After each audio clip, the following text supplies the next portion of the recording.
El chavismo y la Organización de Estados Americanos no han tenido una grata relación a lo largo del tiempo.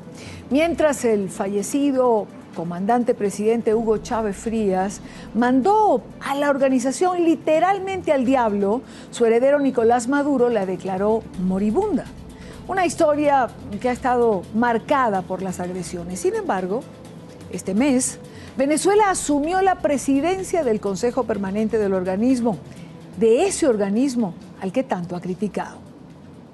El chavismo y sus contradicciones. Entonces, ¿para qué sirve la OEA? No solo es que no sirve para nada, no, es que le sirve a los intereses del imperio, a los intereses hegemónicos del capitalismo mundial en este continente. Eso hay que denunciarlo. No hemos solicitado la intervención de la OEA en Venezuela, estaríamos locos. La OEA es un organismo moribundo, con 60 años de una mala historia de intervención y de dictadura. Irónicamente, a la cabeza de la Organización de Estados Americanos ahora se encuentra el régimen. Venezuela asumió por el próximo trimestre la presidencia del Consejo Permanente de la OEA, un cargo rotatorio entre los países miembros. Entonces, al organismo moribundo, el chavismo pretende resucitar. Lo hará, según la canciller Delcy Rodríguez, transformándolo a favor de los pueblos y no de los intereses hegemónicos. Independencia, aquí, una más de las contradicciones. No nos sorprende para nada su actitud de animadversión hacia Venezuela y nuestra revolución bolivariana, expresada en los últimos días respecto a temas como el proceso electoral del próximo mes de diciembre, las decisiones judiciales sobre los responsables de la desestabilización violenta en nuestra patria y la situación en la frontera colombiana. No es nueva su manifiesta posición en contra de Venezuela. Este es una parte de la carta enviada por el ex canciller venezolano Elías Jagua al secretario general de la OEA, Luis Almagro. Una diatriba por su supuesta posición contra las violaciones a los derechos humanos por parte del régimen chavista. Y esta, la respuesta de Almagro. Todos los que están agobiados por la injusticia deben ser nuestros protegidos y no habrá ninguna razón para que nos callemos ante eso. Cuando falten garantías del debido proceso, cuando haya denegación de justicia o cuando existan condiciones infamantes. Y quien se cree de izquierda y no es sensible a esta penosa realidad humanitaria no merece llamarse de izquierda ni tiene autoridad moral para criticarme.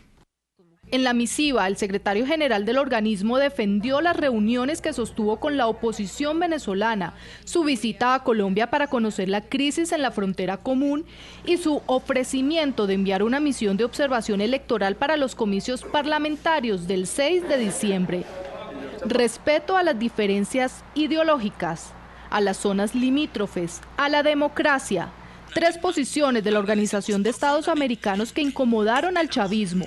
Ahora, cuando asume la presidencia, la pregunta es, ¿hacia dónde está encaminada la transformación bajo su mando?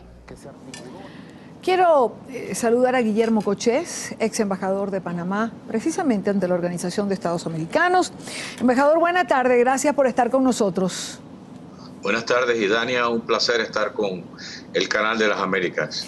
Embajador, ¿hasta dónde puede Venezuela plantearse un cambio en la OEA, más allá de los cambios antidemocráticos que ha impuesto al no permitir, por ejemplo, intervenciones como la de María Corina Machado el año pasado para hablar de protestas estudiantiles o el debate propuesto por Colombia en relación a derechos humanos en la crisis de la frontera? Venezuela no puede ejercer ningún control ni puede realizar ningún cambio dentro de la OEA en los 3 meses que le toca presidir el Consejo Permanente de la organización. A mi entender, países como Venezuela que no pagan sus deudas, países como Venezuela que tratan de destruir a la organización, que la han menospreciado, que impiden que misiones de observación electoral de la OEA visiten su país, que impiden que los comisionados visiten en el sitio las violaciones de derechos humanos que hay en Venezuela, que se ha salido de la jurisdicción de la Corte Interamericana de Derechos Humanos. Me parece a mí, y lo he dicho en otros foros, que no debería tener los derechos que tienen los demás miembros, porque si los demás miembros tienen obligaciones, también tienes derechos. Y Venezuela simplemente está ejerciendo un derecho que lo hace a través de un nuevo embajador. Me imagino que por el desprestigio que en la organización tiene Roy Chatterton, han llevado a Bernardo Álvarez a representar a Venezuela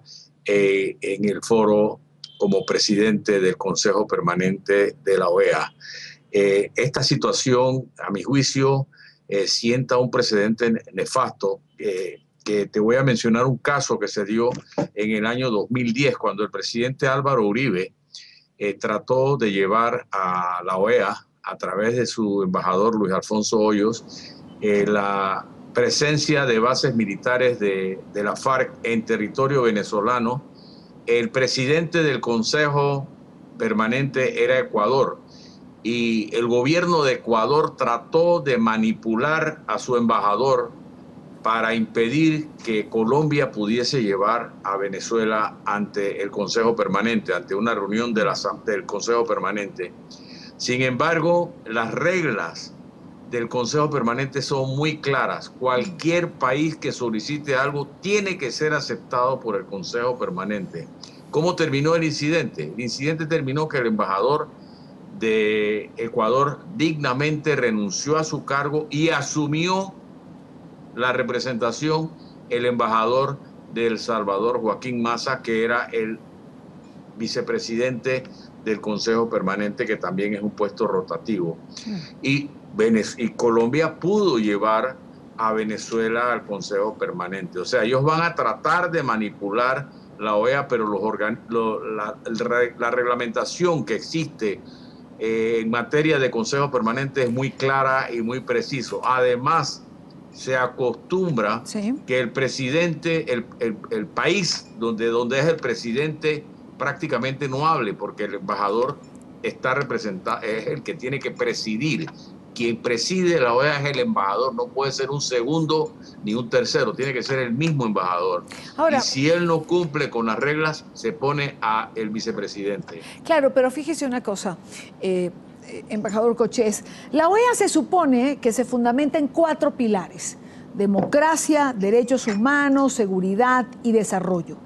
Por más rotativos que puedan ser los cargos dentro del organismo, la pregunta es, y tiene que ver con lo que usted señala, ¿cómo puede un país que no cumple con ninguno de estos 4 principios presidir el Consejo Permanente de la Organización de Estados Americanos?